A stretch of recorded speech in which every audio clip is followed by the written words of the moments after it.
औज़ुबिल्लाहि मिनश्शैतानिर्रजीम बिस्मिल्लाहिर्रहमानिर्रहीम। हम अब तक मतलब भारतीय मीडिया जो है वो पहुंच चुका है वापस तालिबान पे। वो तालिबान के इशू को रिलेट कर रहा है कश्मीर से, और हम अभी तक लगे हुए हैं कि आईएसआई हमारी बड़ी एजेंसी है या फाइव आइज बड़ी एजेंसी है।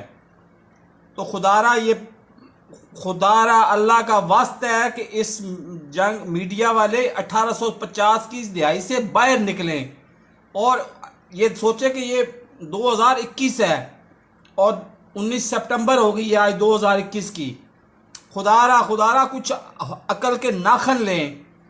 और गवर्नमेंट से मैं पहले अपील कर चुका हूं कि तुम इन लोगों की मदद करो। मेरे इस चैनल को सब्सक्राइब करें, साथ लगे बेल आइकॉन को दबा के ऑल नोटिफिकेशन को ऑन कर दें ताकि मेरी हर नई आने वाली वीडियो का नोटिफिकेशन आपको बर वक्त मिलता रहे। अल्लाह हाफिज।